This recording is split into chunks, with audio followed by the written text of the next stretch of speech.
Through the Looking Glass and What Alice Found There by Lewis Carroll. Chapter 6. Humpty Dumpty.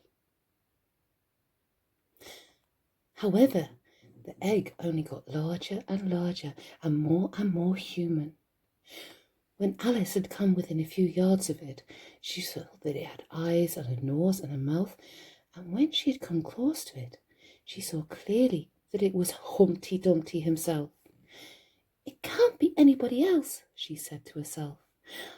"I'm as certain of it as if his name were written all over his face." It might have been written 100 times easily on that enormous face.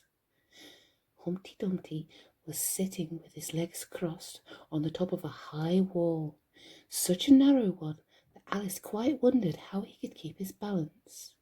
And as his eyes were steadily fixed in the opposite direction, and he didn't take the least notice of her, she thought it must be a stuffed figure after all. "And how exactly like an egg he is," she said aloud, standing with her hands ready to catch him, for she was every moment expecting him to fall. "It's very provoking," Humpty Dumpty said after a long silence, looking away from Alice as he spoke, "to be called an egg. Very." "I said you look like an egg, sir," Alice gently explained. "And some eggs are very pretty, you know," she added, hoping to turn her remark into some sort of compliment. "Some people," said Humpty Dumpty, looking away from her as usual, "have no more sense than a baby." Alice didn't know what to say to this. It wasn't at all like conversation, she thought, as he never said anything to her. In fact, his last remark was evidently addressed to a tree. So she stood and softly repeated to herself, "Humpty Dumpty sat on a wall. Humpty Dumpty had a great fall. All the king's horses and all the king's men couldn't put Humpty Dumpty in his place again." "That last line is much too long for the poetry," she added almost out loud, forgetting that Humpty Dumpty could hear her. "Don't stand touching yourself like that," Humpty Dumpty said, looking at her for the first time. "But tell me your name and your business."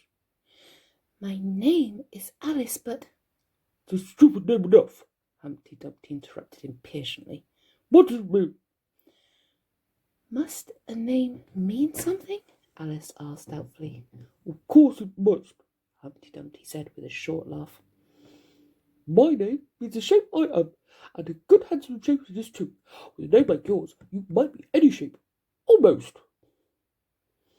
"Why do you sit out here all alone?" said Alice, not wishing to begin an argument. "Why, because there's nobody with me," cried Humpty Dumpty. "Did you think I didn't know the answer to that? Ask another." "Don't you think you'd be safer down on the ground?" Alice went on, not with any idea of making another riddle, but simply in her good-natured anxiety for the queer creature. "That wall is so very narrow." "What tremendously easy riddles you ask," Humpty Dumpty growled out. "Of course I don't think so. Why, if I did fall off, which there is no chance of, but if I did—" Here he pursed up his lips and looked so solemn and grand that Alice could hardly help laughing. "If I did fall," he went on, "the king has promised me— you may compare if you like. You didn't think I was going to say that, did you? The king has promised me with his very own mouth to send all of his horses and all of his men," Alice interrupted, rather unwisely. "Now the king has too bad," Humpty Dumpty cried, breaking into a sudden passion. "You've been listening indoors behind trees and don't tell me you couldn't have known it." "I haven't indeed," Alice said very gently. "It's in a book." "Oh, well, they might write such things in the book," Humpty Dumpty said in a calmer tone. "It's what you call a history of England, that is now. Take a good look at me. I'm one that has spoken to a king, I am. Mayhap you'll never see another. And to show you I'm not proud, you may shake hands with me." And he grinned almost from ear to ear as he leant forwards, and as nearly as possible fell off the wall in doing so, and offered Alice his hand. She watched him a little anxiously as she took it. If he smiled much more, the ends of his mouth might meet behind, she thought. And then I don't know what would happen to his head. I'm afraid it would come off. All the horses and all his men, Humpty Dumpty went on. They'd pick me up again in a minute. They would. However, this conversation's going a little too fast. Let's go back to the last remark but one. I'm afraid I can't quite remember it, Alice said very politely. In that case, we start afresh, said Humpty Dumpty. It's my turn to choose something. He talks about it just as if it was a game, thought Alice. So here's a question for you. How old do you say you were? Alice made a short calculation and said, 7 years and 6 months. Wrong, Humpty Dumpty exclaimed triumphantly. You never said a word like it. I thought you meant, how old are you? Alice explained. If I meant that, I'd have said it, said Humpty Dumpty. Alice didn't want to begin another argument, so she said nothing. 7 years and 6 months, Humpty Dumpty repeated thoughtfully. An uncomfortable sort of age. Now, if you'd asked my advice, I'd have said leave off at 7, but it's too late now. I never ask advice about growing, Alice said indignantly. Too proud? The other inquired. Alice felt even more indignant at this suggestion. I mean, she said, that one can't help growing older. One can't, perhaps, said Humpty Dumpty. But two can. With proper assistance, you might have let off at 7. What a beautiful belt you've got on, Alice suddenly remarked. They had quite enough of the subject of age, she thought, and if they really were to take turns in choosing subjects, it was her turn now. At least, she corrected herself on second thoughts, a beautiful cravat. I should have said no, a belt. I mean, I beg your pardon, she added in dismay, for Humpty Dumpty looked thoroughly offended, and she began to wish she hadn't chosen that subject. If only I knew, she thought to herself, which was neck and which was waist. Evidently, Humpty Dumpty was very angry, though he said nothing for a minute or two. When he did speak, again it was in a deep growl. It is a most provoking thing, he said at last, when a person does not know a cravat from a belt. I know it's very ignorant of me, Alice said in so humble a tone that Humpty Dumpty relented. It's a cravat, child, and a beautiful one, as you say. It's a present from the White King and Queen. There now. Is it really? Said Alice, quite pleased to find that she had chosen a good subject after all. They gave it to me, Humpty Dumpty continued thoughtfully as he crossed one knee over the other and clasped his hands around it. They gave it to me for a birthday present, an unbirthday present. I beg your pardon, Alice said with a puzzled air. But they did. I mean, what is an unbirthday present? A present given when it isn't your birthday, of course. Alice considered a little. I like birthday presents best, she said at last. You don't know what you're talking about, Humpty cried. How many days are there in a year? 365, said Alice. And how many birthdays have you? 1. And if you take 1 from 365, what remains? 364, of course. Humpty Dumpty looked doubtful. I'd rather see it done on paper, he said. Alice couldn't help smiling as she took out her memorandum book and worked out the sum for him. 365 minus 4 is 364. Humpty Dumpty took the book and looked at it carefully. That seems to be done right, he began. You're holding it upside down, Alice interrupted. To be sure I was, Humpty Dumpty said gaily as she turned it round for him. I thought it looked a little queer. As I was saying, that seems to be done right, though I had time to look it over thoroughly just now, and that shows there are 364 days when you might get unbirthday presents. Certainly, said Alice. And only one for birthday presents, you know. There's glory for you. I don't know what you mean by glory, Alice said. Humpty Dumpty smiled contemptuously. Of course you do, I'll tell you. I mean, there's a nice knockdown argument for you. But glory doesn't mean a nice knockdown argument, Alice objected. When I use a word, Humpty Dumpty said in rather a scornful tone, it means I choose it to mean, neither more nor less. The question is, said Alice, whether you can make words mean so many different things.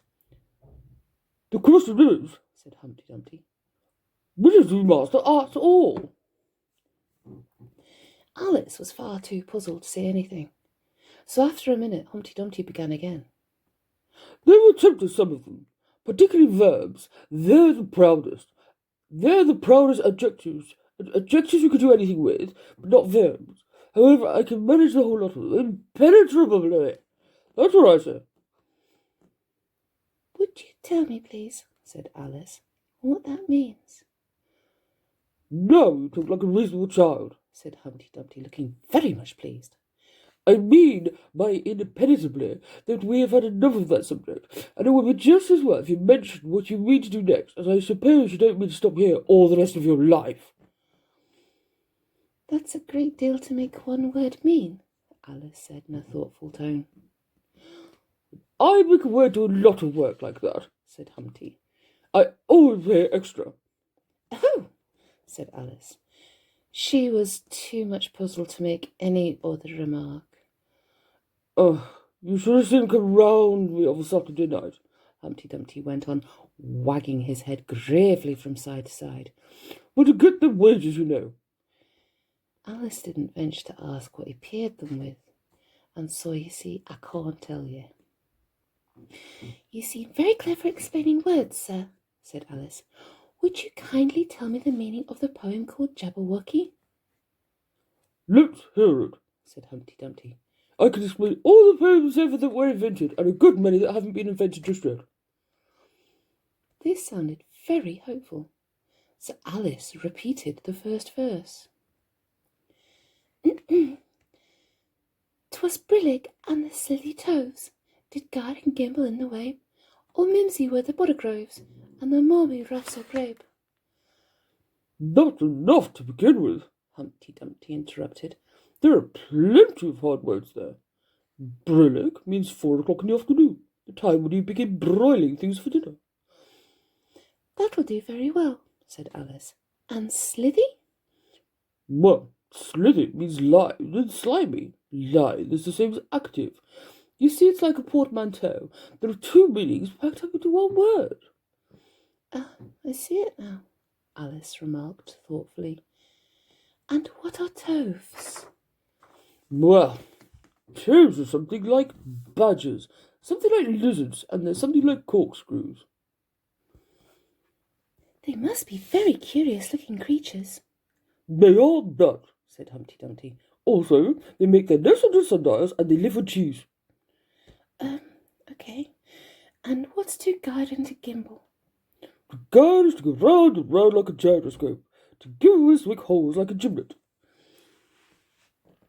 And the wabe is the grass plot around a sundial, I suppose, said Alice, surprised at her own ingenuity. Of course it is.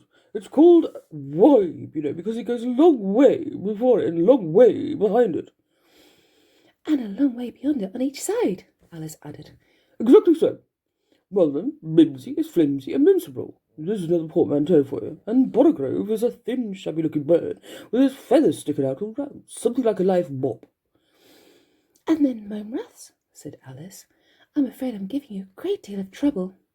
Well, a rat is a sort of green pig, but name I'm not certain about. I think it's short of from home, meaning they've lost their way, you know.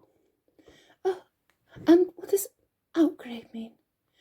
Well, out grinding is something between bellowing and whistling, and a kind of sneeze in the middle. However, you hear it done, maybe, down in the wood yonder, and when you've once heard it, you'll be quite content. Who's been repeating all that hard stuff to you? I read it in a book, said Alice, but I had some poetry repeated to me much easier than that by Tweedledee, I think it was. As for poetry, you know, said Humpty Dumpty, stretching out one of his great hands. I can repeat poetry as well as other folk, if it comes to that. Oh, it needn't come to that, Alice hastily said, hoping to keep him from beginning. The piece I'm going to repeat, he went on without noticing her remark, was written entirely for your amusement. Alice felt that in this case she really ought to listen to it. So she sat down and said, "Thank you," rather sadly. In winter, when the fields are white, I sing this song for your delight. Only I don't sing it, he added as an explanation. I see you don't, said Alice. If you could see whether I'm singing or not, you've sharper eyes than most, Humpty Dumpty remarked severely. Alice was silent. In spring, when woods are getting green, I'll try and tell you what I mean. Thank you very much, said Alice. In summer, when the days are long, perhaps you'll understand the song. In autumn, when the leaves are brown, take pen and ink and write it down. I will, if I could remember it so long, said Alice. You need go on making remarks like that, Humpty Dumpty said. You're not sensible, they put me out. I sent a message to the fish. I told him this is what I wish. The little fishes of the sea, they sent an answer back to me. The little fish's answer was, we cannot do it, sir, because... I'm afraid I don't quite understand, said Alice. It gets easier further on, Humpty Dumpty replied. I sent them on again to say, it will be better to obey. The fishes answered with a grin, why, what a temper you are in. I told them once, I told them twice, they would not listen to advice. I took a kettle large and new, fit for the deed I had to do. My heart would hop, my heart would thump, I filled the kettle at the pump. Then someone came to me and said, the little fishes are in bed. I said to him, I said it plain, then you must wake them up again. I said it very loud and clear. I went and shouted in his ear. Humpty Dumpty raised his voice almost to a scream as he repeated this verse, and Alice thought with a shudder, I wouldn't have been the messenger for anything. But he was very stiff and proud. He said you needn't shout so loud, and he was very proud and stiff. I said I'll go and wake them if I took a corkscrew from the shelf, and went to wake them up myself. And when I found the door was locked, I pulled and pushed and kicked and knocked. And when I found the door was shut, I tried to turn a handle, but... There was a long pause. Is that all? Alice timidly asked. Not all, said Humpty Dumpty. Goodbye. This was rather sudden, Alice thought. But after such a very strong hint that she ought to be going, she felt that it would hardly be civil to stay. So she got up and held out her hand. Goodbye, till we meet again, she said as cheerfully as she could. I shouldn't know you again if we did meet, Humpty Dumpty replied in a discontented tone, giving her one of his fingers to shake. You're so exactly like other people. The face is what one goes by generally, Alice remarked in a thoughtful tone. It's just what I complain of, said Humpty Dumpty. The face is the same as everybody has. The two eyes so... marking their place in the air with his thumb. Nose in the middle, mouth under. It's always the same. If you had two eyes on the same side of the nose, for instance, or the mouth at the top, that would be some help. It wouldn't look nice, Alice objected. But Humpty Dumpty only shut his eyes and said, Make me fried. Alice waited a minute to see if he would speak again. But as he never opened his eyes or took any further notice of her, she said, Goodbye, once more, and getting no answer to this, she quietly walked away. But she couldn't help saying to herself as she went, Of all the unsatisfactory, she repeated this aloud, as it was a great comfort to have such a long word to say. Of all of the unsatisfactory people I have ever met. She never finished the sentence, for at this moment a heavy crash shook the forest from end to end.